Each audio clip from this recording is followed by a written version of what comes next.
జగన్మోహన్ రెడ్డి గారు నాకు అన్యాయం చేస్తున్నారని విజయమ్మ గారే బహిరంగంగా లేఖ రాసి చెప్పడం జరిగింది. ఆ టైం లైన్లో ఆ సినారియాలో జగన్మోహన్ రెడ్డి గారికి విజయసాయి రెడ్డి గారికి మధ్య జరిగిన సంభాషణ గురించి, ఆ ఇన్సిడెంట్ గురించి విజయసాయి రెడ్డి గారు నాకు చెప్పడం జరిగింది. ఒకరోజు జగన్మోహన్ రెడ్డి గారు సాయిరెడ్డి గారికి ఫోన్ చేసి, ఇలా షర్మిలమ్మ ఈ విషయాలన్నీ బయటపెట్టింది, నువ్వు బహిరంగంగా ప్రెస్ మీట్ పెట్టి మీడియాలో షర్మిలమ్మ అబద్ధాలు చెప్తుంది అని చెప్పమని అడిగినట్లు విజయసాయి రెడ్డి గారు చెప్పారు. దానికి విజయసాయి రెడ్డి గారు సమాధానం చెప్పారంట, ఇలా కుదురుతుంది సార్, రాజశేఖర్ రెడ్డి గారి ఇద్దరి బిడ్డలకు సమాన వాటా ఉండాలని రాజశేఖర్ రెడ్డి గారు ఉన్నప్పుడే జరిగిన డిస్కషన్స్లో మీరు నేనే కాదు సార్, ఆ డిస్కషన్స్లో చాలాసార్లు షర్మిలమ్మ గారు, భారతమ్మ గారు, విజయమ్మ గారు అందరూ ఉన్నారు. మరి ఇంతమందికి తెలిసిన విషయం అబద్ధమని నన్ను ఎలా చెప్పమంటారు? నా వల్ల కాదు, ఈ ఒక్కసారికి ఈ ఒక్క విషయంలో నన్ను వదిలేయండి అని బ్రతిమాలుకున్నారట. దాంతో జగన్మోహన్ రెడ్డి గారు తర్వాత రోజుల్లో అదే విషయాలను సుబ్బారెడ్డి గారి చేత ప్రెస్ మీట్ పెట్టి చెప్పించడం జరిగింది. ఆ ప్రెస్ మీట్ తర్వాత జగన్మోహన్ రెడ్డి గారు మళ్ళీ సాయిరెడ్డి గారికి ఫోన్ చేశారని చెప్పారు.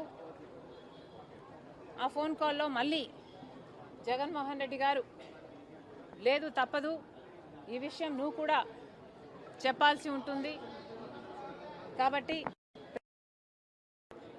షర్మిలమ్మ చెప్తున్నది అబద్ధమని చెప్పాలని చెప్తే మళ్ళీ సాయిరెడ్డి గారు, సార్ విజయమ్మ గారికి అన్ని విషయాలు తెలుసు, దయచేసి నన్ను బలవంత పెట్టకండి, నాకు ఈ విషయంలో జోక్యం చేసుకోవడం ఇష్టం లేదు, నన్ను వదిలేయండి అని ఎంత బ్రతిమాలినా జగన్మోహన్ రెడ్డి గారు ఒప్పుకోలేదని చెప్పారు. దాంతో అమ్మ నాకు తప్పలేదు, తప్పించుకోవడానికి నేను చాలా ప్రయత్నం చేశాను, తప్పనిసరి అయి నేను ఒప్పుకోవాల్సి వచ్చింది అని సాయిరెడ్డి గారు చెప్పారు. ఆ తర్వాత సరే సార్ మీ ఇష్టం వచ్చినట్లే చెప్తాను నేను అని జగన్మోహన్ రెడ్డి గారికి చెప్పాక జగన్మోహన్ రెడ్డి గారు ఏం మాట్లాడాలో, ఏ పాయింట్లు మాట్లాడాలో నేనే డిక్టేట్ చేస్తాను, నువ్వు నోట్ చేసుకో అని సాయిరెడ్డి గారితో చెప్పారట. ఆ తర్వాత 40 నిమిషాల పైన జగన్మోహన్ రెడ్డి గారు ఏ పాయింట్ ఎలా చెప్పాలి అని 40 నిమిషాల పాటు జగన్మోహన్ రెడ్డి గారు డిక్టేట్ చేశారట. ఆ డిక్టేషన్ను సాయిరెడ్డి గారు నోట్ చేసుకోవడం జరిగిందట. ఆ తర్వాత జగన్మోహన్ రెడ్డి గారు 7 గంటలకి ప్రెస్ మీట్ పెట్టేయి అని చెప్పారట. దానికి సాయిరెడ్డి గారు, లేదు సార్ నేను ప్రెస్ మీట్ పెడతానని చెప్పాను కదా, నాకు కొంచెం టైం ఇవ్వండి, నేనైనా నా మైండ్ అయినా దీన్ని అర్థం చేసుకోవాలి, జీర్ణించుకోవాలి కదా, నేను పెడతాను సార్, నాకు కొంచెం టైం ఇవ్వండి అని కోరారట.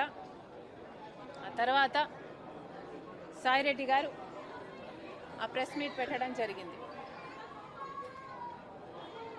ఇది సాయిరెడ్డి గారు ఎలా అయితే నాకు నరేట్ చేశారో అలాగే నేను మీకు నరేట్ చేయడం జరిగింది.